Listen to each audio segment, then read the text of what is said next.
तो students last offline class के अंदर हमने जो है अपना इलिस्ट्रेशन 28 तक कंप्लीट कर लिया था एनपीओ चैप्टर के अंदर। आज हम लोग अपनी स्टार्टिंग करेंगे इलिस्ट्रेशन नंबर 29 से। तो देखते हैं भाई एक बार इलिस्ट्रेशन नंबर 29 में क्या क्या चीज़ें कही गई हैं।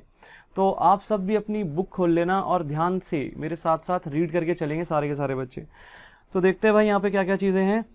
सबसे पहले यहाँ पे हमको कहा गया कि the treasurer of royal tennis club presented the following receipt and payment account for the year ended 31st March 2020। वो कह रहा है कि भाई रॉयल टेनिस क्लब नाम का कोई एनपीओ है, रॉयल टेनिस क्लब नाम का कोई एनपीओ है और उस एनपीओ का जो ट्रेजरर है, ट्रेजरर मींस अकाउंटेंट। ट्रेजरर का मतलब क्या होता है भाई? ट्रेजरर का मतलब होता है अकाउंटेंट। तो कह रहा है कि भाई रॉयल टेनिस क्लब का जो ट्रेजरर है उसने हमें receipt and payment account present किया है, रिसिप्ट एंड पेमेंट अकाउंट दिया गया है मतलब उसके द्वारा। और कौन से वाले साल से related receipt and payment account हमें गिवन है भाई? तो उसने बताया for the year ended 31st मार्च 2020। इसका मतलब जो हमारा करंट ईयर है वो 1920 है। साल कब खत्म हो रहा है भाई? देखो 31 मार्च 2020 को खत्म हो रहा है, तो करंट ईयर 1920 यहाँ पे हमको गिवन है। इसका मतलब अब भाई नीचे receipt and payment account given है करंट ईयर से रिलेटेड। एक बार देख लेते हैं भाई यहाँ पे क्या क्या चीजें गिवन है हमको। भाई डेबिट साइड मतलब जो रिसिप्ट साइड है हमारी, यहां पे हमको सबसे पहले कैश का, कैश एट बैंक का ओपनिंग बैलेंस दिया हुआ है। मैंने आप लोगों को पढ़ाया था कि जो रिसिप्ट एंड पेमेंट अकाउंट होता है ये कैश अकाउंट ही होता है एक तरीके से, ठीक है, कैश अकाउंट ही होता है। तो डेबिट साइड पे सबसे पहले हमें ओपनिंग बैलेंस गिवन है कैश एट बैंक का। देन काफी सारी रिसिप्ट्स गिवन है हमें यहाँ पे। सब्सक्रिप्शन से कितना पैसा मिला हमें इस साल? 2,40,000। सेल ऑफ टेनिस इक्विपमेंट, वो कह रहा है टेनिस इक्विपमेंट को बेच के, कोई इक्विपमेंट होगा हमारे पास टेनिस इक्विपमेंट, वो कह रहा है उस इक्विपमेंट को बेच के हमें कुछ पैसा मिला 3,05,000 रुपए। फिर वो कह रहा है कोर्ट हायर। अब ये कोर्ट हायर क्या चीज है इसको बाद में देखेंगे थोड़ा सा। आगे यहाँ पे बोला हुआ है सेल ऑफ टेनिस बॉल्स। वो कह रहा है कि भाई टेनिस बॉल्स को बेच के जो है पैसा आया कितना? 37,000 रुपीज। तो रिसिप्ट साइड पे इतनी ही चीजें गिवन है, इसके अलावा कुछ भी गिवन नहीं है। अब आते हैं भाई पेमेंट साइड पे। पेमेंट साइड पे भी कुछ आइटम्स यहाँ पे हमें गिवन है। पहली आइटम है परचेज ऑफ टेनिस बॉल्स। वो कह रहा है भाई हमने टेनिस बॉल्स खरीदी, 40,000 रुपए की टेनिस बॉल्स खरीदी। देन वो कह रहा है creditors for tennis equipment. Tennis equipment के लिए वो कह रहा है कुछ क्रेडिटर्स भी हैं हमारे, मतलब हमने उधार में टेनिस इक्विपमेंट खरीदा होगा। 2,20,000 रुपए यहाँ पे हमें गिवन है। तो वो कह रहा है भाई 2,20,000 रुपए जो क्रेडिटर्स थे उनको हमने पेमेंट कर दिए। कैश बेसिस पे बनता है रिसिप्ट एंड पेमेंट अकाउंट। तो जब यहाँ पे लिखा हुआ है बाय क्रेडिटर्स, इट मींस हमने क्रेडिटर्स को पेमेंट कर दिया, हमारी लाइबिलिटी रिड्यूस हो गई है क्रेडिटर्स के प्रति, ठीक है। यहाँ पे देखो इसकी एंट्री क्या बनेगी? Creditors account debit to cash account, ठीक है। इट मींस क्रेडिटर्स जो हमारी लाइबिलिटी थी वो घट गई और कैश रिड्यूस हो गया, ठीक है। तो क्रेडिटर्स के प्रति हमारी लाइबिलिटी घट गई है। आगे यहाँ पे उसने बोला भाई the marking and repairing of tennis court. अब टेनिस कोर्ट क्या होता है भाई? Tennis court, courts means stadium, जहां पे टेनिस प्ले किया जाता है, जहां पे टेनिस खेला जाता है। तो कह रहा है भाई marking and repairing of tennis court. वो कह रहा है टेनिस जहां पे प्ले किया जाता है उस स्टेडियम की रिपेयरिंग पे कुछ खर्चा हो गया। फिर उसने कहा था कंस्ट्रक्शन ऑफ न्यू कोर्ट। वो कह रहा है हमने नया टेनिस कोर्ट बनवाने पे भी, उसकी कंस्ट्रक्शन पे भी हमने खर्चा कर दिया। फिर उसने बोला सन्ड्री एक्सपेंसिस भी गिवन है यहाँ पे। और लास्ट में उसने कैश एट बैंक का क्लोजिंग बैलेंस यहाँ पे हमें दे दिया है। तो ये हमारा रिसिप्ट एंड पेमेंट अकाउंट था। अभी मैंने कुछ भी समझाया नहीं है, मैं जस्ट गो थ्रू कर रहा हूँ, ठीक है। तो अगर कुछ कुछ बातें समझ में नहीं आई हैं तो कोई टेंशन लेने की इसमें जरूरत नहीं है। आगे बढ़ेंगे भाई। आगे यहाँ पे हमें गिवन है he also provides the following additional information. तो एडिशनल इन्फॉर्मेशन देखते हैं भाई क्या है यहाँ पे। फर्स्ट पॉइंट में उसने बोला the clubs tennis courts were valued at 10 lakh on 1 अप्रैल 2019। भाई 1 अप्रैल 2019 साल की स्टार्टिंग डेट है ये, ठीक है। साल शुरू हुआ था इस डेट को, क्योंकि 1920 हमारा करंट ईयर है। तो कह रहा है साल के शुरुआत में हमारे पास टेनिस कोर्ट्स जो थी वो कितने की थी? 10 लाख रुपए की। तो टेनिस कोर्ट, मैं एक बार फिर बता देता हूं, टेनिस कोर्ट माने टेनिस स्टेडियम जहां पे टेनिस प्ले किया जाता है। तो कह रहा है भाई टेनिस कोर्ट्स जो है वो 10 लाख रुपीज की हमारे पास थी। तो ये हमारा एसेट है। एसेट का ओपनिंग बैलेंस हमें गिवन है यहाँ पे। देन पॉइंट नंबर 2 देखते हैं भाई। पॉइंट नंबर 2 में क्या दिया हुआ है भाई? यहाँ पे ना ओपनिंग और क्लोजिंग बैलेंसेस गिवन है काफी सारे आइटम्स के। 3 चीजें यहाँ पे दी गई हैं। Tennis balls in hand, opening और क्लोजिंग बैलेंस गिवन है टेनिस बॉल्स का। Then creditors for tennis equipment, tennis equipment के लिए जो क्रेडिटर्स थे उन क्रेडिटर्स का भी ओपनिंग क्लोजिंग बैलेंस गिवन है। देन सब्सक्रिप्शन आउटस्टैंडिंग का भी ओपनिंग क्लोजिंग बैलेंस हमें यहाँ पे गिवन है। उसके बाद थर्ड पॉइंट में यहाँ पे बोला गया है कि subscription still in arrear for the year 18-19 4000। वो कह रहा है पिछले साल का 4000 रुपए का सब्सक्रिप्शन अभी भी बकाया है। देखो भाई 18-19 हमारा प्रीवियस ईयर है, क्योंकि हमारा करंट ईयर तो 19-20 है ना। तो कह रहा है पिछले साल का 4000 का सब्सक्रिप्शन अभी भी एरियर्स में, इस साल के अंत में भी मतलब वो बकाया है, अभी तक पे नहीं किया हमने। आगे उसने बोला prepare income and expenditure account for the year ended 31 March 2020। वो कह रहा है भाई इनकम एंड एक्सपेंडिचर अकाउंट बना दो 1920 वाले ईयर के लिए। और साथ ही साथ उसने बोला and show balance sheet as at that date, it means 31 March 2020 की बैलेंस शीट भी बना के दिखा दो। तो यहाँ पे उसने दो चीजें आपसे मांगी है, एक तो इनकम एंड एक्सपेंडिचर अकाउंट हमें यहाँ पे बना के देना पड़ेगा, और दूसरी आइटम यहाँ पे हमारे पास बैलेंस शीट भी हमें बना के देनी पड़ेगी इस एनपीओ की। तो भाई स्टार्ट करेंगे इसका सॉल्यूशन। तो यहाँ पे लिखते हैं, इलिस्ट्रेशन हमारा कौन सा था, इलिस्ट्रेशन था ये 29। ये क्या हो गया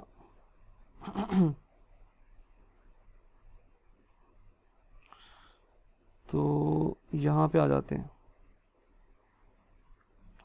इलिस्ट्रेशन 29। यहाँ पे लिखेंगे in the books of royal tennis club. अब नाम से ही समझ में आ रहा है कि ये जो क्लब है ये टेनिस से रिलेटेड जो है ये काम करता होगा। तो royal tennis club,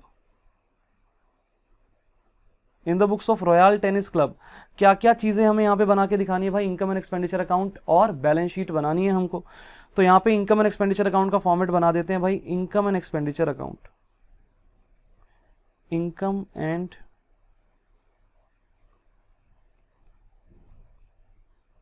expenditure account.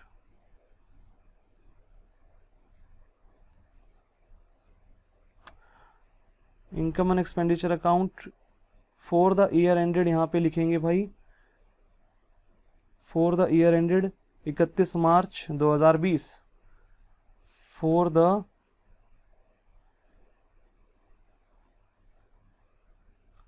Year ended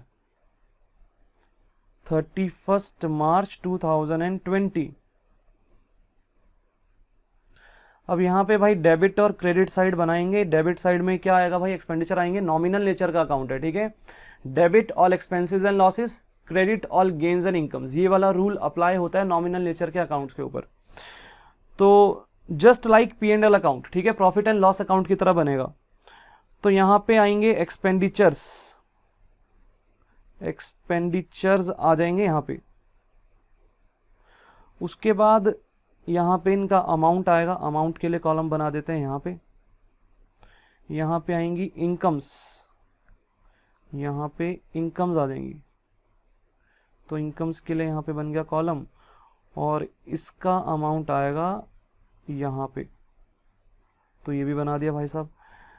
तो ये तो बन गया हमारा इनकम एंड एक्सपेंडिचर अकाउंट का फॉर्मेट। अब हमें क्लोजिंग बैलेंस शीट 31 मार्च 2020 की बैलेंस शीट भी तो मांगी है क्वेश्चन के अंदर, बट यहां पे ना ओपनिंग भी बनेगी बैलेंस शीट। ओपनिंग क्यों बनेगी भाई, ओपनिंग इसलिए बनेगी क्योंकि यहां पे हमको कैपिटल फंड का ओपनिंग बैलेंस नहीं गिवन है क्वेश्चन के अंदर, हमें निकालना पड़ेगा, ठीक है। तो बैलेंस शीट दो दो बनेगी, मतलब ओपनिंग भी बनेगी क्लोजिंग भी बनेगी। तो मैं दोनों का ही फॉर्मेट यहाँ पे बना देता हूँ भाई। ओपनिंग बैलेंस शीट का भी फॉर्मेट बनाना है, मतलब 1 अप्रैल 2019 वाली जो बैलेंस शीट है उसका भी बनाना पड़ेगा फॉर्मेट, और 31 मार्च 2020 वाली बैलेंस शीट का भी फॉर्मेट यहाँ पे बनेगा। तो बनाते हैं भाई बैलेंस शीट। तो यहाँ पे लिखते हैं बैलेंस शीट। एक तो बनेगी एज एट 1 अप्रैल 2019 या 31 मार्च 2019 बोल लो, ठीक है, एक ही बात है, दोनों में कोई डिफरेंस तो है नहीं वैसे। तो एक तो बनेगी ये वाली बैलेंस शीट, यहाँ पे लाइबिलिटीज आ जाएगा, लाइबिलिटीज,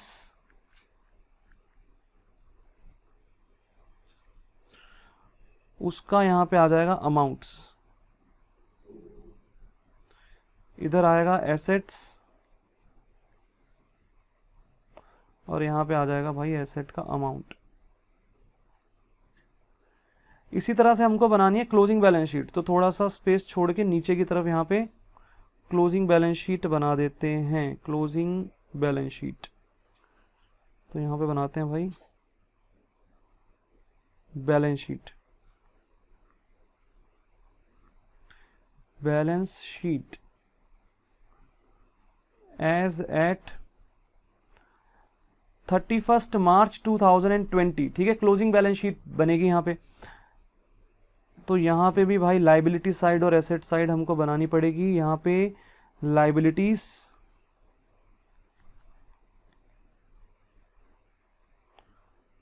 और लाइबिलिटीज का अमाउंट यहाँ पे आ जाएगा। ऐसे यहाँ पे एसेट्स और एसेट्स का अमाउंट जो है वो यहाँ पे लिख देते हैं अमाउंट। चलो जी, तो फॉर्मेट तो बन गया। अब भाई आ जाते हैं क्वेश्चन के ऊपर दोबारा से। तो क्वेश्चन पे आ जाते हैं भाई दोबारा से। ये रहा क्वेश्चन, ठीक है। तो अब देखना भाई ध्यान से। सबसे पहले रिसिप्ट एंड पेमेंट अकाउंट के अंदर जो जो आइटम्स गिवन है, सीक्वेंस वाइज उन आइटम्स को जो है मैं पोस्ट करूंगा। अगर किसी आइटम की एडजस्टमेंट होगी तो एडजस्टमेंट को भी कंसीडर साथ के साथ हमें करके चलना पड़ेगा। अब ये चीज तभी पता चलेगी कि एडजस्टमेंट गिवन है कि नहीं है जब हमने क्वेश्चन अच्छे से रीड किया होगा। अदरवाइज अगर क्वेश्चन अच्छे से रीड नहीं किया होगा तो हमें नहीं पता चलेगा किस किस आइटम की जो है एडजस्टमेंट गिवन है क्वेश्चन के अंदर, ठीक है। तो क्वेश्चन को अच्छे से रीड करना सबसे पहला स्टेप है हमारा किसी भी चैप्टर के अंदर, ठीक है। तो स्टार्ट करते हैं भाई। पहली जो आइटम यहाँ पे गिवन है वो क्या है, हमको कैश एट बैंक का ओपनिंग बैलेंस गिवन है। देखो यहाँ पे 1,02,000 रुपए। तो cash at bank opening balance है, कहाँ पे जाएगा भाई, ओपनिंग बैलेंस शीट के अंदर जाएगा, ऑब्वियस सी बात है। तो ओपनिंग बैलेंस शीट में चलते हैं। ये आगे भाई हम ओपनिंग बैलेंस शीट के अंदर, ओपनिंग बैलेंस शीट में एसेट साइड पे हम लोग लिख देंगे cash at bank. Cash at bank balance हमें गिवन था 1,02,000, 1,02,000, ठीक है, 1,02,000। तो ये आ गया भाई यहाँ पे। नेक्स्ट आइटम क्या गिवन है भाई, नेक्स्ट यहाँ पे गिवन है सब्सक्रिप्शन। अब भाई सब्सक्रिप्शन से रिलेटेड तो एडजस्टमेंट्स गिवन थी, तो हमें सब्सक्रिप्शन की जो है नोटिंग करनी पड़ेगी, नोट बनाना पड़ेगा। या तो नोट बना लो या सब्सक्रिप्शन अकाउंट बना लो, एक ही बात है, ठीक है। तो मैं आपको दोनों चीज़ें करके दिखा देता हूँ। मैं सब्सक्रिप्शन अकाउंट भी बना के दिखा देता हूँ और मैं नोट भी बना के दिखा देता हूँ। तो यहाँ पे बना देते हैं भाई सब्सक्रिप्शन के लिए note. Note number 1, note number 1 बनाएंगे यहाँ पे computation of subscription. Computation of subscription. अब भाई सब्सक्रिप्शन की कंप्यूटेशन करनी है यहाँ पे, और रिसिप्ट एंड पेमेंट अकाउंट में हमें गिवन है कि इस साल हमें कितना सब्सक्रिप्शन एक्चुअल में रिसीव हुआ, 2,40,000। देखो भाई ध्यान से, 2,40,000 का सब्सक्रिप्शन हमें एक्चुअल में इस साल रिसीव हुआ, ठीक है। तो सबसे पहले आइटम यही लिखेंगे हम यहाँ पे, सब्सक्रिप्शन रिसीव्ड ड्यूरिंग 1920। तो लिखते हैं subscription received during current year, मतलब 1920। तो 2,40,000 रुपये हमें रिसीव हुए हैं, तो यहाँ पे लिख देते हैं भाई 2,40,000। इसके बाद भाई एडजस्टमेंट्स गिवन थी, तो एक एक करके सारी एडजस्टमेंट्स को भी यहाँ पे हमें कंसीडर करना पड़ेगा। तो देखते हैं भाई क्या क्या चीज़ें सब्सक्रिप्शन के रिलेशन में हमें यहाँ पे गिवन है। तो सब्सक्रिप्शन के रिलेशन में जो पॉइंट नंबर 2 था हमारा, वहाँ पे भी इंफॉर्मेशन दी हुई है हमको, और जो पॉइंट नंबर 3 था वहाँ पे भी हमको इंफॉर्मेशन दी हुई है। तो हमें दोनों ही चीज़ों को ध्यान से जो है कंसीडर करना पड़ेगा। सबसे पहले पॉइंट नंबर 2 की बात करते हैं भाई। पॉइंट नंबर 2 में ना ओपनिंग और क्लोजिंग बैलेंस दे रखा है। देखो ध्यान से, 1 अप्रैल 2019 वाला कुछ बैलेंस भी दिया हुआ है और 31 मार्च 2020 वाला भी बैलेंस दिया हुआ है। यहाँ पे हमें गिवन है सब्सक्रिप्शन आउटस्टैंडिंग। तो भाई जो हमारा आउटस्टैंडिंग सब्सक्रिप्शन है उसका ओपनिंग और क्लोजिंग बैलेंस हमें यहाँ पे गिवन है। अब भाई 1 अप्रैल 2019 को कितना सब्सक्रिप्शन आउटस्टैंडिंग था, 20,000 रुपए, और 31 मार्च 2020 मतलब के साल के अंत में कितना सब्सक्रिप्शन आउटस्टैंडिंग है टोटल, 35,000 रुपीज। अगली बात, यहाँ पे जो थर्ड एडजस्टमेंट गिवन है उसको भी पढ़ लेते हैं ध्यान से। वहां पे क्या बोला हुआ है, वहां पे बोला है कि भाई subscription still in arrear for the year 18-19 4,000। वो कह रहा है पिछले साल का जो सब्सक्रिप्शन आउटस्टैंडिंग था ना, उसमें से 4,000 अभी भी बकाया है। अब ये सारी चीज जो है एक बार मैं आपको पहले रफली यहाँ पे समझा देता हूँ, देखो ध्यान से। भाई हमारा 1 अप्रैल 2019 को आउटस्टैंडिंग सब्सक्रिप्शन कितना था, आउटस्टैंडिंग सब्सक्रिप्शन, तो देखो भाई ये चीज हमें यहाँ पे पॉइंट नंबर 2 में गिवन थी। पॉइंट नंबर 2 में 20,000 रुपए का सब्सक्रिप्शन हमारा आउटस्टैंडिंग था ओपनिंग में, ठीक है। तो इस चीज को यहाँ पे एक बार मैं लिख देता हूँ भाई, 20,000 का सब्सक्रिप्शन हमारा साल के शुरुआत में आउटस्टैंडिंग था। अब क्वेश्चन में पॉइंट नंबर 3 में पता क्या बोला है कि ये जो 20,000 हमारा पिछले साल का आउटस्टैंडिंग था ना, ओपनिंग हमारा करंट ईयर का ओपनिंग आउटस्टैंडिंग है, इट मींस पिछले साल का क्लोजिंग आउटस्टैंडिंग है। तो प्रीवियस ईयर का जो आउटस्टैंडिंग सब्सक्रिप्शन था 20,000 रुपीज, उसमें से 4,000 अभी भी स्टिल आउटस्टैंडिंग है, स्टिल आउटस्टैंडिंग, ये स्टिल आउटस्टैंडिंग है भाई, अभी भी बकाया है। मतलब एक्चुअल में इसमें से कितना मिल गया हमें इस साल, तो भाई बाकी 16,000 हमें इसमें से रिसीव हो चुका है इस साल। तो जो ओपनिंग आउटस्टैंडिंग था उसमें से 16,000 हमें इस साल रिसीव हो गया है। अब मुझे एक बात बताओ, अगर वो 16,000 हमें रिसीव हो गया है तो क्या वो इस 2,40,000 में जुड़ रखा होगा कि नहीं जुड़ रखा होगा, ऐड हो रखा होगा कि नहीं हो रखा होगा? हाँ भाई वो ऐड हो रखा होगा। ये 2,40,000 हमें रिसिप्ट एंड पेमेंट अकाउंट में गिवन था ना, तो एक्चुअली हमें इतना रिसीव हुआ है और वो 16,000 इसमें एडिड है, जुड़ा हुआ है। बट क्या अक्रूवल बेसिस के हिसाब से वो जो 16,000 वाला सब्सक्रिप्शन इसमें ऐड किया गया है उसको ऐड करना चाहिए? तो नहीं करना चाहिए, क्योंकि अक्रूवल बेसिस क्या सिखाता है, अक्रूवल बेसिस सिखाता है कि जो इनकम जिस पीरियड से रिलेटेड है उसको उसी पीरियड में रिकॉर्ड करना चाहिए, जो इनकम जिस साल से रिलेटेड है उसको उसी साल में रिकॉर्ड करना चाहिए। दोबारा से एक बार देख लो भाई, साल के शुरुआत में 20,000 का सब्सक्रिप्शन आउटस्टैंडिंग था। पॉइंट नंबर 3 जो क्वेश्चन में दिया हुआ है एडजस्टमेंट का, वहां पे बोला हुआ है कि भाई पिछले साल का जो सब्सक्रिप्शन आउटस्टैंडिंग था ना उसमें से 4,000 अभी भी आउटस्टैंडिंग है। इट मींस कितना रिसीव हो गया उसमें से, 16,000 इस साल रिसीव हो गया उसमें से। तो वो जो 16,000 हमें इस साल रिसीव हो गया वो इस 2,40,000 में जुड़ रखा होगा, जुड़ रखा है, बट जोड़ना तो नहीं चाहिए अक्रूवल बेसिस के हिसाब से, तो हटा देंगे, माइनस कर देंगे। तो माइनस करते हैं भाई, यहां पे माइनस कर देंगे subscription received related to previous year, related to 18-19। भाई 18-19 से रिलेटेड कितना सब्सक्रिप्शन मुझे मिल गया, 16,000 मिल गया, जो कि इस 240 में जुड़ा हुआ था, तो मैंने माइनस कर दिया। एक काम करेंगे, टोटलिंग बाद में करेंगे, अभी और भी एडजस्टमेंट्स यहाँ पे हैं। तो ये 16,000 तो माइनस हो जाएगा, कोई दिक्कत नहीं है यहाँ तक। इसके अलावा क्वेश्चन में हमें क्लोजिंग वाला भी तो दिया हुआ था आउटस्टैंडिंग, 31 मार्च 2020 वाला भी तो दिया हुआ था आउटस्टैंडिंग, आउटस्टैंडिंग गिवन था सब्सक्रिप्शन हमें। तो भाई क्लोजिंग आउटस्टैंडिंग कितना था एक बार वो भी देख लेते हैं ज़रा। तो क्लोजिंग आउटस्टैंडिंग था 35,000 रुपीज़, ठीक है, 35,000 रुपये का सब्सक्रिप्शन क्लोजिंग में आउटस्टैंडिंग था हमारा साल के अंत में। तो इस चीज़ को ज़रा यहाँ पे नोट करते हैं भाई, 35,000 का सब्सक्रिप्शन हमारा टोटल साल के अंत में आउटस्टैंडिंग है। अब एक चीज़ समझना ध्यान से भाई, ये जो 35,000 का आउटस्टैंडिंग सब्सक्रिप्शन है इसमें ये वाला 4,000 भी ऐड हो रखा होगा कि नहीं हो रखा होगा? भाई ये भी तो ऐड हो रखा होगा ना, ये तो टोटल सब्सक्रिप्शन आउटस्टैंडिंग है ना साल के अंत में 35,000। तो इस 35,000 में 4,000 वो वाला भी है जो पिछले साल का अब तक नहीं मिला हमको, मतलब 18-19 वाला 4,000 भी इसमें जुड़ा हुआ है। तो सिर्फ करंट ईयर से रिलेटेड कितना आउटस्टैंडिंग है इसके अंदर, तो भाई 31,000, ऑब्वियस सी बात है। 31,000 सिर्फ करंट ईयर से रिलेटेड है, और वो जो 4,000 था वो पिछले साल का था। वो 4,000 कौन से वाले साल का था, वो 18-19 का था, और करंट ईयर से रिलेटेड 19-20 से रिलेटेड तो सिर्फ 31,000 ही है जो हमारा आउटस्टैंडिंग है साल के अंत में। तो हमें तो 31,000 को ही कंसीडर करना है ना जो करंट पीरियड से रिलेटेड है आउटस्टैंडिंग। भाई 31,000 का सब्सक्रिप्शन करंट ईयर का अभी भी बकाया है, अभी भी आउटस्टैंडिंग है, बट है तो इसी साल की इनकम। अक्रूवल बेसिस के हिसाब से जो इनकम जिस पीरियड की होती है, जिस साल की होती है, उसको उसी साल में रिकॉर्ड किया जाता है। तो ये 31,000 हालांकि हमें रिसीव नहीं हुआ, आउटस्टैंडिंग है इस साल, लेकिन फिर भी है तो इसी साल की इनकम, तो इस साल रिकॉर्ड करना चाहिए कि नहीं करना चाहिए? हाँ भाई करना चाहिए, करना चाहिए। तो ऐड कर देंगे भाई, क्योंकि ये 2,40,000 में जुड़ा थोड़ी ना हुआ था, तो ऐड कर देंगे subscription outstanding for the year, subscription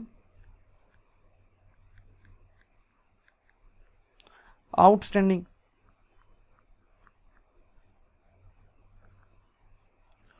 for current year. तो करंट ईयर का 31 ₹1000 वाला सब्सक्रिप्शन अभी भी बकाया है, तो इसको मैंने यहाँ पे जोड़ दिया। इसके अलावा सब्सक्रिप्शन से रिलेटेड कोई भी एडजस्टमेंट्स क्वेश्चन में गिवन नहीं है, तो एक बार भाई इसका टोटल कर लेंगे। टोटल मैं ज़रा कर देता हूँ फटाफट से। ये है 2,40,000 और इसमें से माइनस करना है 16,000 और इसमें जो है प्लस करना है 31,000, तो ये आएगा 2,55,000, 2,55,000।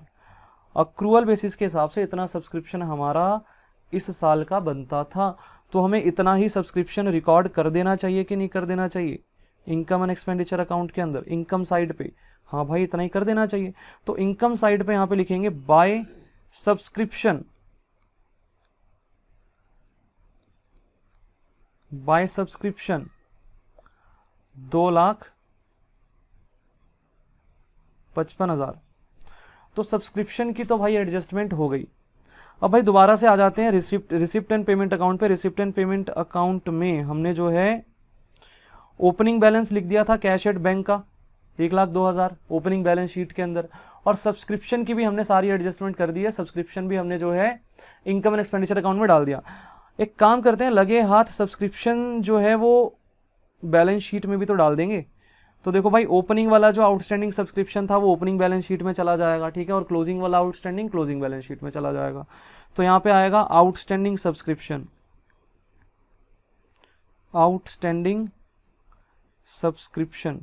तो मैं शॉर्ट में लिख रहा हूँ, आप लोग एब्रीवेशंस का यूज़ मत करना, ठीक है। यहाँ पे तो आउटस्टैंडिंग सब्सक्रिप्शन हमारा ओपनिंग वाला कितना था भाई टोटल, यहाँ पे मैंने कहीं लिखा था नीचे, तो ये था भाई 20,000 था टोटल, ठीक है।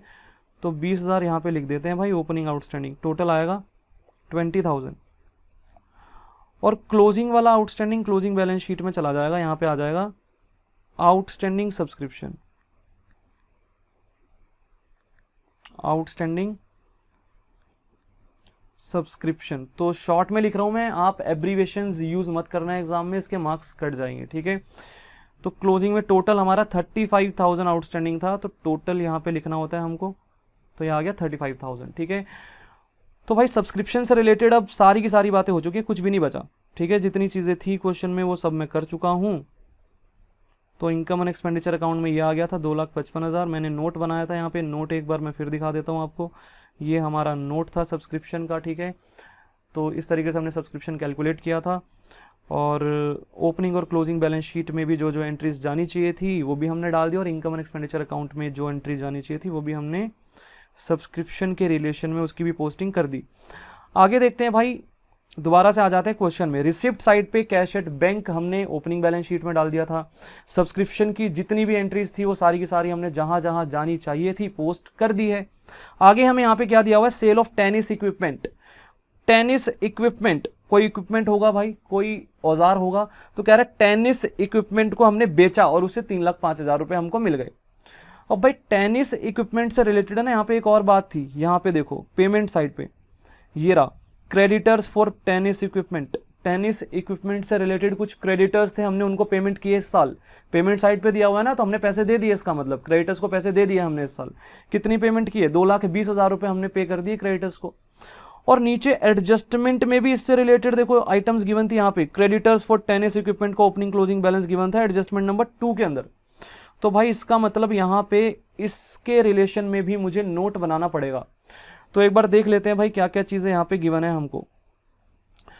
तो यहाँ पे मैं अकाउंट बनाऊंगा, क्रेडिटर्स फॉर टेनिस इक्विपमेंट नाम से एक खाता बनाएंगे यहाँ पे, ठीक है। तो नोट नंबर हमारा 2 होगा ये, क्योंकि नोट नंबर 1 हमने यहाँ पे बनाया था ये कंप्यूटेशन ऑफ सब्सक्रिप्शन वाला, ठीक है। तो नीचे यहाँ पे बनाते हैं नोट नंबर 2, यहाँ पे बना देते हैं भाई note number 2।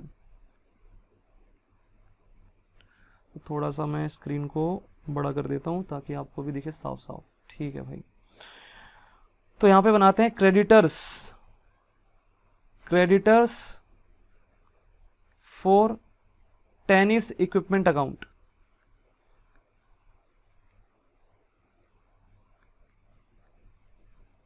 Creditors for tennis equipment account.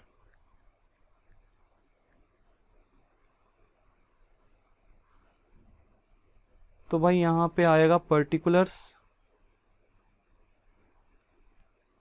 Particulars आएगा और फिर आएगा अमाउंट।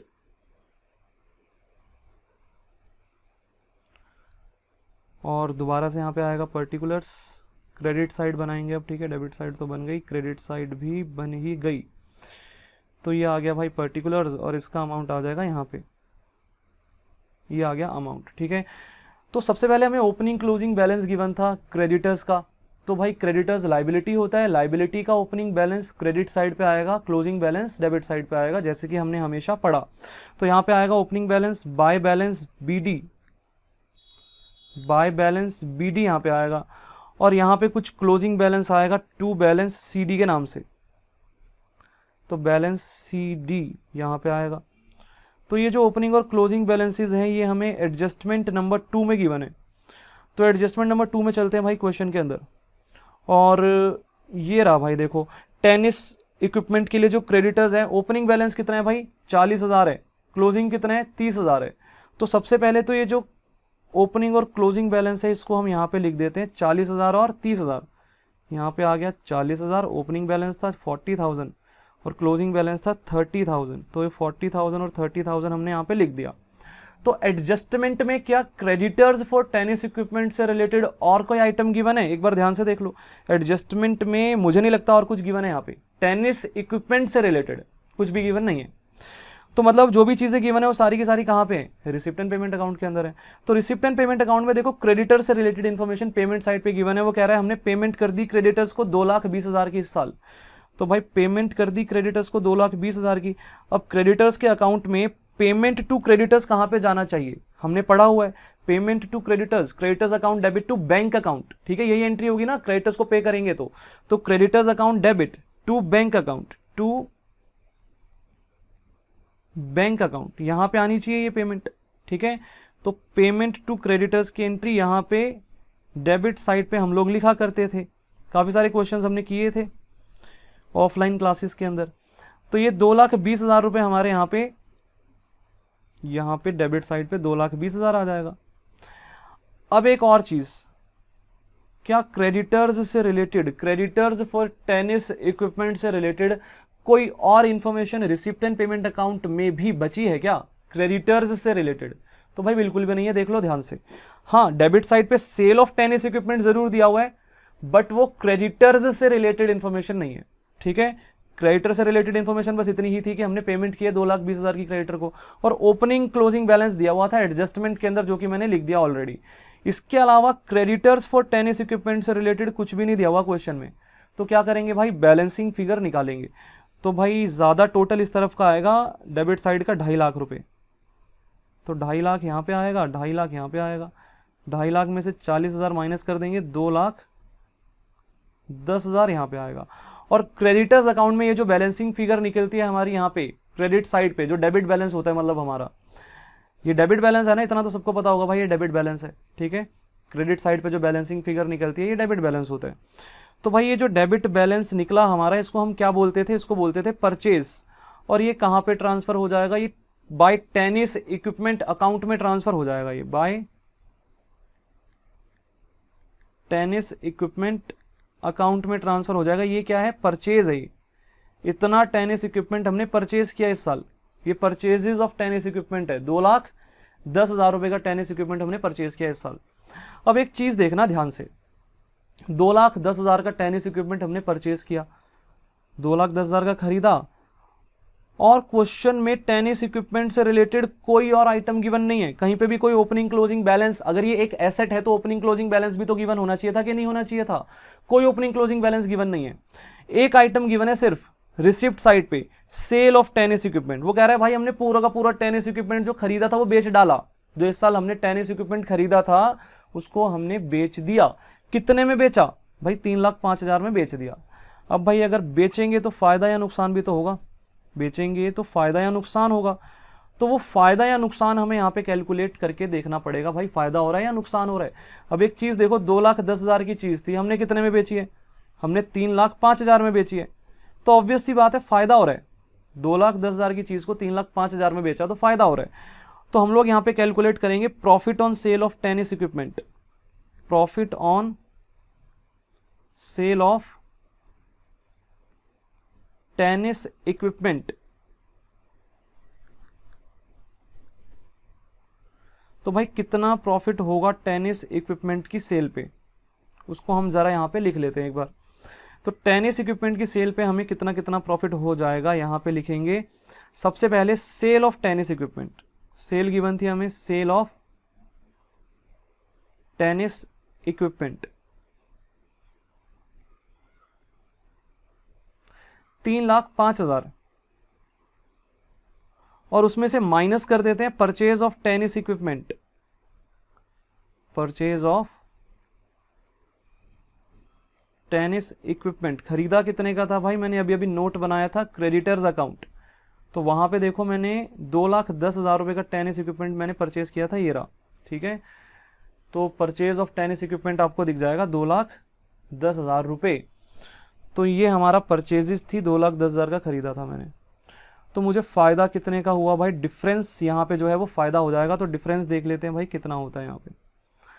तो यहाँ पे देखते हैं भाई 3,05,000 माइनस 2,10,000, 95,000 रुपीज़ का मुझे प्रॉफिट हो गया टेनिस इक्विपमेंट की सेल पे। भाई एसेट को बेचने पे अगर फ़ायदा या नुकसान होता है तो वो जो फ़ायदा या नुकसान होता है वो रिवेन्यू नेचर की आइटम होती है, ना कि कैपिटल नेचर की, ठीक है ना। फ़ायदा या नुकसान की बात कर रहा हूँ मैं। तो अगर एसेट को बेचने पे फ़ायदा या नुकसान, प्रॉफिट या लॉस की बात चल रही है यहाँ पे, तो वो जो प्रॉफिट या लॉस होगा वो रेवेन्यू नेचर की आइटम होगी। और रेवेन्यू नेचर की आइटम्स कहाँ पे जाती हैं भाई, इनकम एंड एक्सपेंडिचर अकाउंट में जाती है। तो ये जो प्रॉफिट ऑन सेल हुआ मुझे 95,000 का, ये कहाँ पे जाना चाहिए, ये जाना चाहिए भाई इनकम एंड एक्सपेंडिचर अकाउंट में, इनकम साइड पे। तो यहाँ पे लिखेंगे by profit on sale of tennis equipment, profit on sale of tennis equipment. तो मैं शॉर्ट में लिख रहा हूं इसको, आप लोग एब्रीविएशन यूज मत करना, ठीक है, मेरे पास थोड़ा स्पेस की कमी है। तो 95,000 रुपीज का मुझे प्रॉफिट यहां पे हुआ है, कोई दिक्कत वाली बात नहीं है। तो टेनिस इक्विपमेंट से रिलेटेड जितनी भी चीजें यहाँ पे इंफॉर्मेशन जितनी भी गिवन थी वो सारी की सारी हो चुकी है। एक काम करेंगे भाई, जो क्रेडिटर्स का ओपनिंग क्लोजिंग बैलेंस था ना उसको भी पोस्ट कर देंगे बैलेंस शीट के अंदर। तो देखो क्रेडिटर्स का ओपनिंग बैलेंस था 40,000, तो ओपनिंग बैलेंस शीट में लाइबिलिटी साइड पे 40,000 शो होगा, और क्रेडिटर्स का क्लोजिंग बैलेंस था 30,000, तो क्लोजिंग बैलेंस शीट में लाइबिलिटी साइड पे 30,000 शो होगा। तो बैलेंस शीट में चलते हैं भाई लाइबिलिटी साइड पे, और यहां पे लिखते हैं भाई creditors, creditors for tennis equipment, tennis equipment. तो 40,000 तो आ जाएगा यहाँ पे, और ऐसे ही नीचे क्लोजिंग बैलेंस शीट में भी आ जाएगा creditors for tennis equipment, creditors for tennis equipment 30,000 rupees यहाँ पे आ जाएगा। आप लोग एब्रीविएशंस यूज मत करना, मेरे पास स्पेस की कमी है इसलिए मैं यहाँ पे शॉर्ट में लिख रहा हूँ, ठीक है।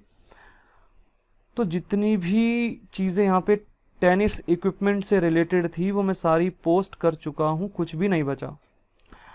अब दोबारा से चलते हैं भाई अपने वही रिसिप्ट एंड पेमेंट अकाउंट की तरफ। तो भाई ये आ गए हम रिसिप्ट एंड पेमेंट अकाउंट पे। अब देखो यहाँ पे नेक्स्ट आइटम रिसिप्ट साइड पे क्या गिवन है भाई, हमारी 3 आइटम्स हो चुकी हैं। ओपनिंग बैलेंस हो गया हमारा कैश एट बैंक, ठीक है, ओपनिंग बैलेंस शीट में चला गया था। सब्सक्रिप्शन से रिलेटेड सारी एडजस्टमेंट्स वगैरह मैं कर चुका हूँ, जहाँ पे पोस्टिंग होनी चाहिए थी, मतलब इनकम एंड एक्सपेंडिचर अकाउंट और ओपनिंग और क्लोजिंग बैलेंस शीट में जहां पे भी पोस्टिंग होनी चाहिए थी मैं कर चुका हूं इससे रिलेटेड। और टेनिस इक्विपमेंट से रिलेटेड भी जितनी भी चीजें थी वो सारी की सारी सॉर्ट आउट हो चुकी हैं। आगे यहाँ पे है कोट हायर। अब ये क्या चीज है भाई कोट हायर, तो आपने देखा होगा कि अभी हमने पढ़ा था कोर्ट, टेनिस कोर्ट, ये रहा भाई टेनिस कोर्ट। मैंने बताया था टेनिस कोर्ट मीन्स वो जगह जहां पे टेनिस प्ले किया जाता है, मतलब एक तरीके से प्ले ग्राउंड, ठीक है, टेनिस प्ले ग्राउंड। तो कह रहा है भाई court hire, hire means rent पे देना। वो कह रहा है हमने टेनिस कोर्ट को हायर पे दे दिया था, मतलब किराए पे दे दिया था, और किराए की इनकम हो गई 27,000 रुपए, किराया मिल गया हमको। तो ये तो देखो रिसिप्ट साइड पे दिया हुआ है, रिसिप्ट साइड पे होना भी चाहिए था, ठीक है, ऑब्वियस सी बात है, इनकम है ना ये हमारी। तो वो कह रहा है भाई हमने टेनिस कोर्ट को हायर पे दे दिया था, किराए पे दे दिया था।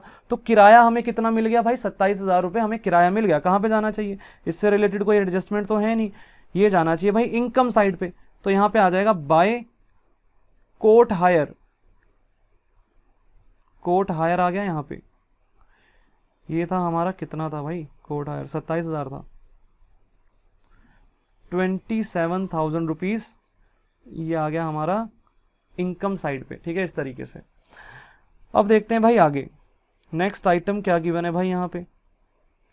आगे यहाँ पे लिखा हुआ है सेल ऑफ टेनिस बॉल्स। अब भाई टेनिस बॉल्स से रिलेटेड भी ना और भी इंफॉर्मेशन गिवन है मुझे।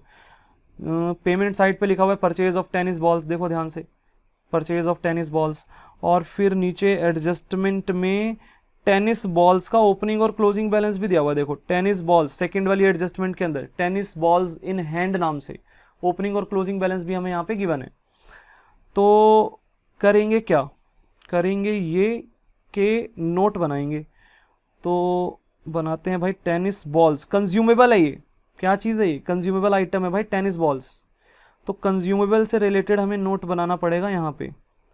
हालांकि मैंने सब्सक्रिप्शन अकाउंट आपको नहीं बना के दिखाया, एक काम करेंगे, सब्सक्रिप्शन अकाउंट आपका होमवर्क है इस वाले क्वेश्चन का, आप बना के दिखाएंगे मुझे, ठीक है। तो मैं बाकी पूरा क्वेश्चन सॉल्व करके दे रहा हूँ आपको, सब्सक्रिप्शन अकाउंट आपको बना के दिखाना है, ठीक है। जिस बच्चे से नहीं बनेगा वो मुझे बताएगा, मैं बना के दूंगा, ठीक है, नेक्स्ट क्लास के अंदर, अगर नहीं बनेगा तो, बट मुझे लगता है कि बन ही जाएगा। तो नोट नंबर 3 बनाते हैं, देखो भाई ध्यान से, नोट नंबर 3। तो टेनिस बॉल्स कितनी कंज्यूम हुई है इस साल, कंज्यूमेबल आइटम है ना, तो जितनी टेनिस बॉल्स कंज्यूम हुई है उतना अमाउंट कहाँ चला जाएगा भाई, एक्सपेंडिचर साइड पे चला जाएगा। तो मुझे क्या निकालना है, computation of tennis balls consumed, computation of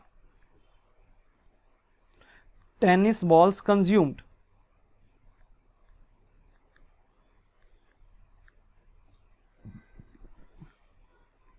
tennis balls consumed.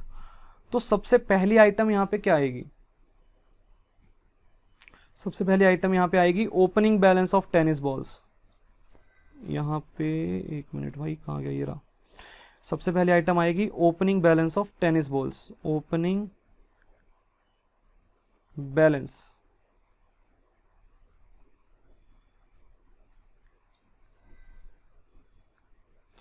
Of tennis balls. तो ओपनिंग बैलेंस हमें एडजस्टमेंट में गिवन था, एडजस्टमेंट नंबर 2 में सबसे पहली आइटम यही है, देखो टेनिस बॉल्स इन हैंड के नाम से दिया हुआ है। तो ओपनिंग बैलेंस यहां पे हम लोग लिखेंगे टेनिस बॉल्स का 4,000 रुपये, 4,000 रुपीज यहां पे आ जाएगा। Opening balance of tennis balls 4,000 आ गया यहां पे। उसके बाद हम ऐड करेंगे परचेज ऑफ टेनिस बॉल्स, कितनी टेनिस बॉल हमने खरीदी इस साल, परचेज ऑफ टेनिस बॉल्स। तो देखते हैं भाई purchase of tennis balls, tennis balls कहाँ गई, कहाँ पे गया भाई, ये रहा। तो परचेज हमें गिवन है भाई पेमेंट साइड पे, देखो ध्यान से, पेमेंट साइड पे सबसे पहली आइटम यही गिवन है, परचेज ऑफ टेनिस बॉल्स। कितना है भाई, 40,000 रुपये, 40,000 रुपीज की टेनिस बॉल्स हमने परचेज की इस साल। तो टोटल टेनिस बॉल्स कितनी अवेलेबल थी, कितने रुपए की टोटल टेनिस बॉल्स अवेलेबल थी हमारे पास, 44,000 रुपीज की। भाई पिछले साल की जो ओपनिंग बैलेंस वाला हमारे पास जो पड़ा हुआ था इस साल का, पिछले साल का क्लोजिंग बैलेंस हुआ ना वो, तो पिछले साल का क्लोजिंग बैलेंस था 4,000 रुपये, और इस साल हमने न्यू टेनिस बॉल्स खरीद ली कितने की, 40,000 की। तो टोटल 44,000 रुपीज की टेनिस बॉल्स हमारे पास अवेलेबल थी। और बाकी उसने यहाँ पे दिया हुआ है closing balance of tennis balls, जो कि 9,000 रुपये यहाँ पे गिवन है आपको एडजस्टमेंट नंबर 2 के अंदर, 9,000 रुपीज। तो 9,000 का क्लोजिंग बैलेंस यहाँ पे गिवन है, लिखते हैं यहाँ पे minus closing, closing stock minus closing balance of tennis balls, closing balance of tennis balls. तो ये 9,000 रुपीज यहाँ पे गिवन है। तो टोटल 44,000 रुपीज की टेनिस बॉल्स अवेलेबल थी, जिसमें से 9,000 की ही बची हैं। तो बाकी कहाँ गई, तो देखते हैं भाई बाकी कहाँ गई, क्योंकि अभी एक और चीज़ यहाँ पे गिवन है टेनिस बॉल्स के रिस्पेक्ट में क्वेश्चन में। पहले इतना कैलकुलेट कर लेते हैं, 44,000 माइनस 9,000, 35,000 रुपीज़ की टेनिस बॉल्स कहाँ पे गई भाई, कहाँ पे गई। तो भाई देखो क्वेश्चन में क्या बोला है कि ये बिक गई। रिसिप्ट साइड पे आ जाओ, रिसिप्ट साइड पे देखो क्या लिखा हुआ है, sale of tennis balls consume नहीं हुई है इस बार उसने बोला बिक गई भाई, बिक गई। 37,000 रुपए की बिक गई, 37,000 रुपीज की बिक गई। ये जो टेनिस बॉल्स बिकी हैं ये कितने की थी वैसे भाई? ये थी 35,000 की। देखो मैंने यहाँ पे निकाला भाई, मेरे पास 44,000 रुपीज की टेनिस बॉल्स अवेलेबल थी, जिसमें से 9,000 की बची हैं। तो बाकी कहाँ गई भाई? बाकी बिक गई, क्वेश्चन में बोल रखा है, ठीक है ना, बिक गई, 37,000 में बिक गई। अब अगर बिकी हैं, कंज्यूमेबल आइटम बिक गई है, तो फायदा या नुकसान होगा, और फायदा या नुकसान होगा तो वो रेवेन्यू नेचर की आइटम है, कहां पे जाएगा? इनकम एंड एक्सपेंडिचर अकाउंट के अंदर जाएगा। तो यहां पे टेनिस बॉल्स कंज्यूम नहीं हुई है, यहां पे सेल कर दिया हमने उसको। तो ध्यान जरूर देना कि टेनिस बॉल्स को, मतलब जो कंज्यूमेबल आइटम है, क्वेश्चन के अंदर अलग अलग क्वेश्चन में अलग अलग कंज्यूमेबल आइटम होती है, जैसे यहाँ पे टेनिस बॉल्स है, तो ध्यान ये देना है कि क्या वो कंज्यूमेबल आइटम बिकी है या नहीं बिकी, ठीक है। अगर तो नहीं बिकी होती तो ये 35,000 में क्या मान लेता भाई? कंज्यूम हो गई, तब भी ये एक्सपेंडिचर साइड पे आ जाता, ठीक है, उस केस में ये एक्सपेंडिचर साइड पे आ जाता। बट अभी तो बिक गई है ना, 37,000 रुपीज में बिक गई है, तो 2,000 का हमको फायदा हुआ है, ठीक है। तो अभी इस केस में तो वो प्रॉफिट जो है वो इनकम साइड पे आएगा। मतलब कहने का मतलब यहां पे देखो, फायदा या नुकसान हो सकता है बेचने पे, जबकि अगर हमने बेचा ना होता तो ये 35,000 पूरा का पूरा एक्सपेंडिचर साइड पे चला जाता। किस नाम से जाता? 2 टेनिस बॉल्स कंज्यूम्ड के नाम से चला जाता वहां पे, ठीक है। तो मतलब अगर हमने कंज्यूमेबल आइटम को बेच दिया है तो इतनी कैलकुलेशन करने के बाद चेक करो बेचा है कि नहीं बेचा। अगर बेच दिया है तो फायदा या नुकसान हो सकता है, उस फायदा या नुकसान को हमें जो है पोस्ट करना है। इस 35,000 की कोई भी पोस्टिंग उस केस में नहीं होगी, क्योंकि ये तो 35,000 क्या निकाला मैंने? ये तो मैंने वो अमाउंट निकाला कि जितने की टेनिस बॉल्स हमारे पास अवेलेबल थी, जो कि हमने बेच दी। 35,000 की टेनिस बॉल्स थी जो कि हमने बेच दी कितने में? 37,000 में। रिसिप्ट एंड पेमेंट अकाउंट में हमें अमाउंट गिवन है उसका। तो भाई profit on sale of tennis balls मैं सीधा डायरेक्टली डाल देता हूँ 2,000 रुपये, और ब्रैकेट में शो कर दूंगा कैलकुलेशन। इनकम साइड पे चलते हैं, तो भाई यहाँ पे आ जाते हैं इनकम साइड पे। By profit on sale of tennis balls, profit on sale of tennis balls, और ब्रैकेट में शो करेंगे भाई 37,000 रुपये में बेची है हमने, जबकि थी कितने की? वो 35,000 की थी।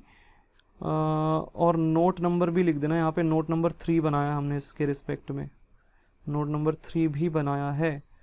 ये 35,000 वाली वैल्यू वहीं पे तो निकाल के दिखाई है नोट नंबर 3 में हमने, ठीक है।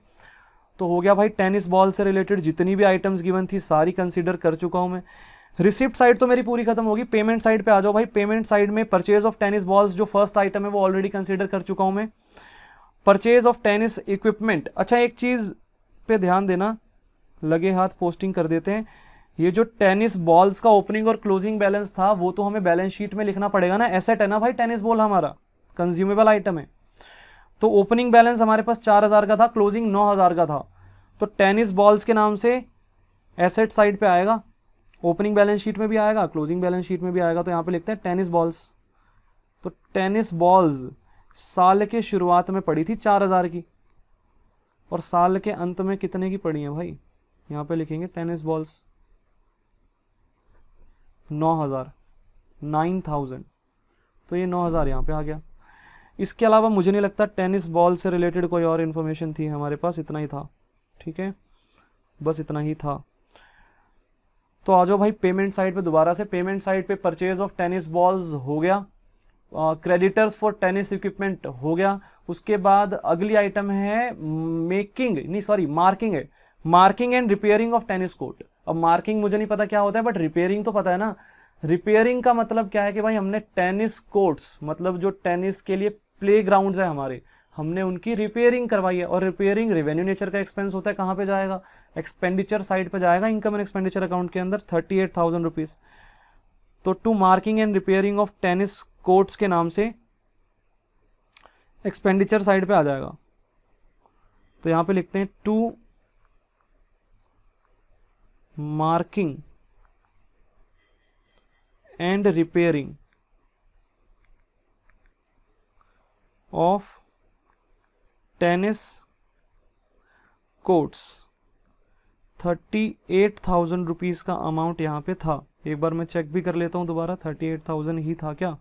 हाँ भाई इतना ही था।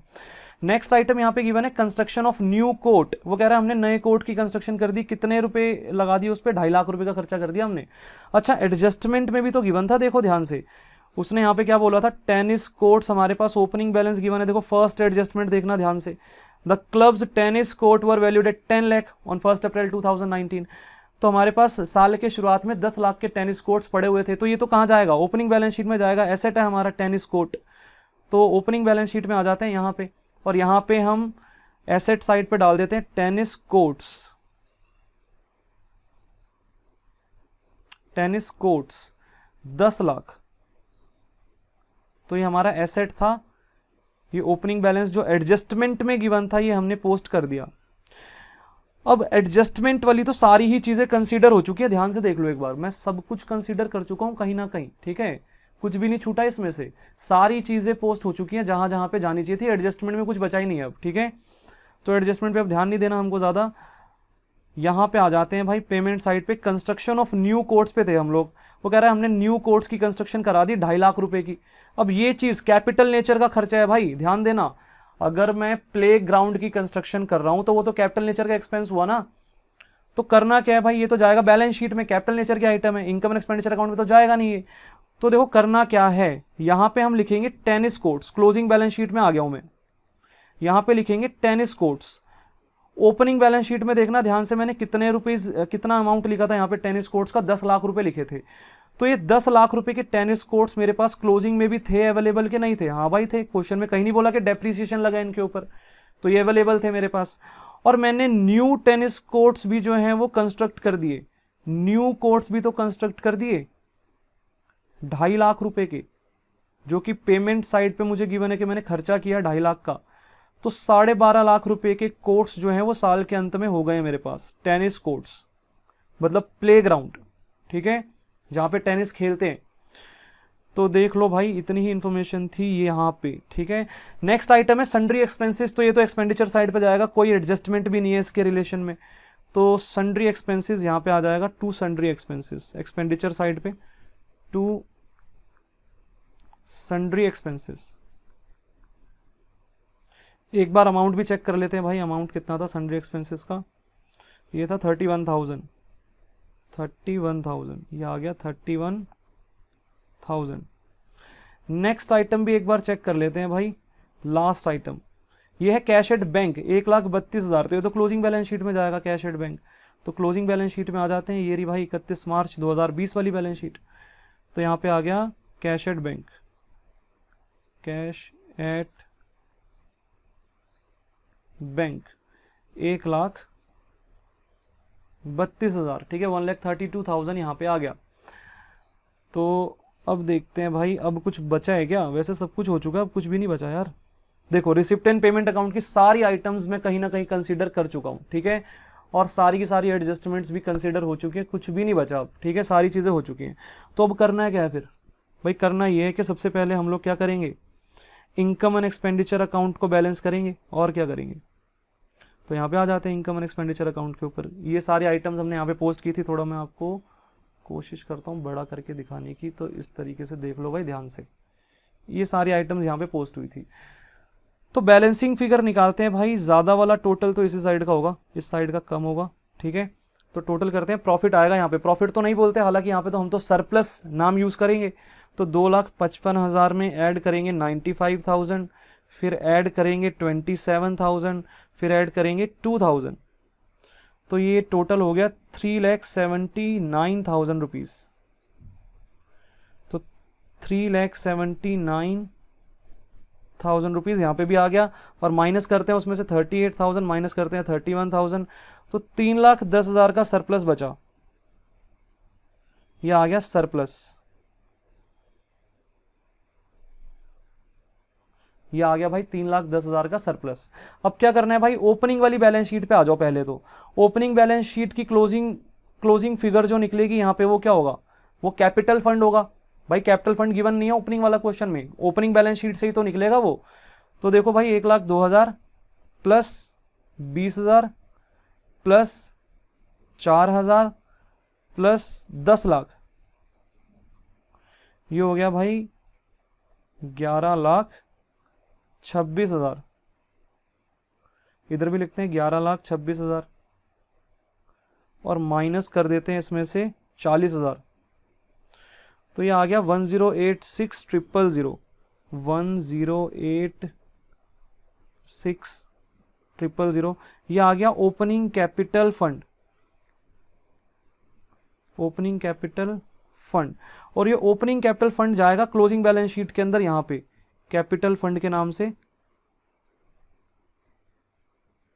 थोड़ा इनर कॉलम में लिखेंगे क्योंकि इसमें सरप्लस को ऐड करना है मुझे, तो मैंने इनर कॉलम में इसको लिख दिया, ठीक है। इसमें ऐड करेंगे सरप्लस, ऐड करेंगे सरप्लस। सरप्लस कितना था भाई, देखना पड़ेगा, तो देख लेते हैं एक बार।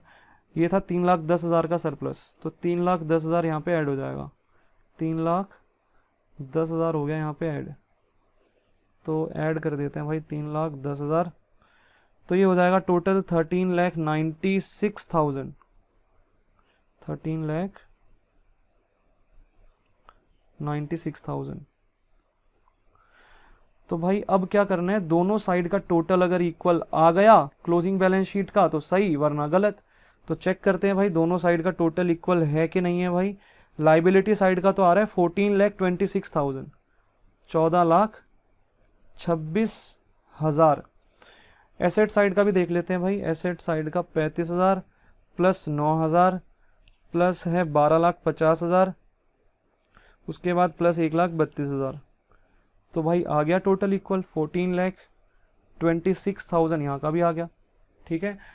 तो ये था भाई इलिस्ट्रेशन हमारा, इलिस्ट्रेशन नंबर 29, ठीक है, 29 ये कंप्लीट हो चुका है पूरा एकदम। ये जो आंसर मैंने सॉल्व किया पूरा, ये मैं आपको ग्रुप में सेंड कर दूंगा पीडीएफ, ठीक है। ग्रुप में पीडीएफ डाल दूंगा इसकी, तो वहाँ से आप लोग देख लेना इसको। और अगर कोई चीज़ इसके अंदर समझ में नहीं आई है तो कोशिश करना एक बार वीडियो को रिवाइंड करके देखने की। अगर फिर भी नहीं समझ में आता तो कॉल कर लेना मुझे, मैं कॉल पे समझाऊंगा। कॉल में भी समझ में नहीं आया तो उस पर्टिकुलर चीज़ की एक शॉर्ट क्लिप बना के मैं दे दूंगा, ठीक है। तो उसमें पक्का समझ में आ जाएगा, ठीक है, कोई दिक्कत नहीं होगी। तो ख़त्म करते हैं भाई आज की क्लास, यहीं पे समाप्त, ठीक है।